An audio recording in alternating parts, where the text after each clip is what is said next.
Anyone specifically you talked to today? That I don't have any calls to preview or to read out at this time, but as you can imagine, as he said himself, he's getting to work and keeping in close touch with folks on the Hill. House leadership indicated today that it'll take some time to get the CBO score ready. With that in mind, why is the president urging lawmakers, as he said this morning, to vote yes on both of these bills right now?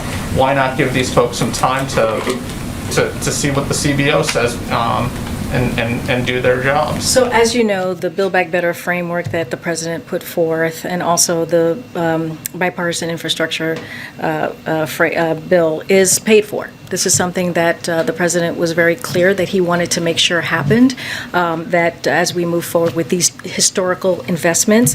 And as yesterday's score from the Joint Committee on Taxation indicated, and as shown by the numbers calculated by economists across the administration, which aligns with the JCTs, and what I'm talking about is the Treasury blog that came out yesterday that laid out, you saw that it reaffirmed by Moody's an analyst.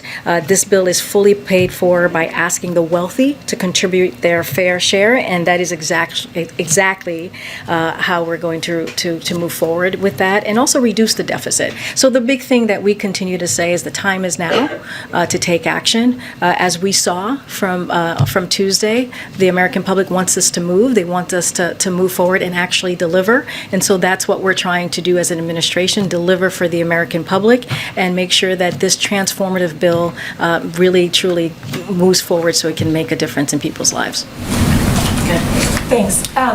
The Speaker Pelosi just put out a Dear Colleague saying it is important that they advance both bills today, and you were just referring to the President's comments where he's called for them to vote right now. Is it the President's expectation that there will be votes today? Well, so I can't speak for the mechanism, like I don't have the schedule, the floor schedule, as you can imagine, but the President's been very clear that he wants these passed. He wants these bills moved forward. If it's today, that's wonderful. That's great, because by moving them forward, we are making sure that we're taking action for the American public. So we're going to, again, work in lockstep with Speaker Pelosi and Leader Schumer to get these done. But we have confidence in her and in her leadership, and so I leave it to them on when this is going to get done. I just want to follow up on what you're saying about the cost, because the Moody's Analytics says that as the bill is right now in static terms, it would add modestly to the deficit over 10 years. So the numbers are different if you account for potential economic growth, like you were referring to, but that's hard to guarantee. So can you give assurances right here that this will be 100% paid for when everything is said and done? Because right now moderates don't feel like they have those assurances. Yes, we can give assurance that it will be 100% paid for. That's what we have seen for Moody's, as I just mentioned. That's what we put out, numbers ourselves, the scores ourselves, to show that it'll be more than paid for, but to pay for the bill. And so we are confident. We are keeping that promise, making sure that people who make less than $400,000 do not see any taxes on them, and also just making sure that it doesn't add to the deficit. That is the red line, if you will, that the president had when it came to his economic policies. If I can just ask one more follow-up really fast. When you, to that point of what the arguments that the moderates are making,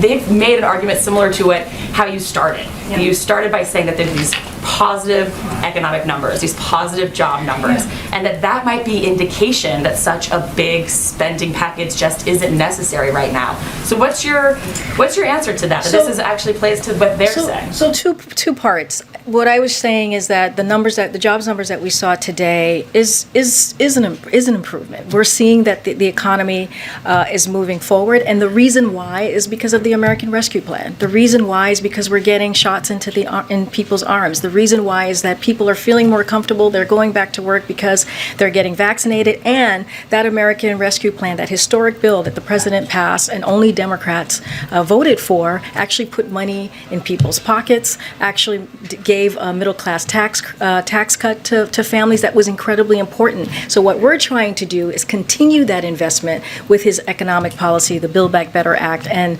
the infrastructure bill, which are also transformative, as I just said, and historical. So what we know and what we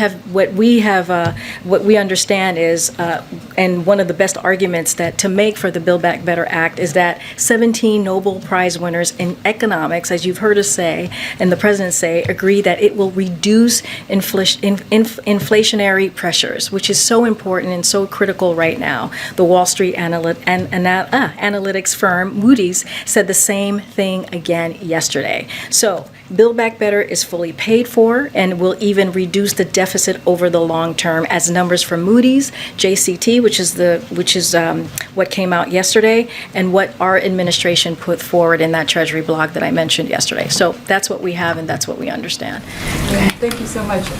Democratic Representative Joyce Beatty said today that the House could vote today on Biden's $1 trillion infrastructure package, but could postpone action on the Build Back Better plan over its cost. And I wondered if you could say if that is acceptable to the president or if he sees it as a betrayal of progressive demands. So here's what I'll say to that. It's like I'm not going to negotiate or speak to hypotheticals from here. Our main thing is that we want to see both bills done. We are working in lockstep with Speaker Pelosi, and as you know, the president and his team has been talking to members and their staff for the past several weeks. We're continuing to do that today, and we're going to get this done. Inaction is not the answer, and we got to move forward and deliver for the American public.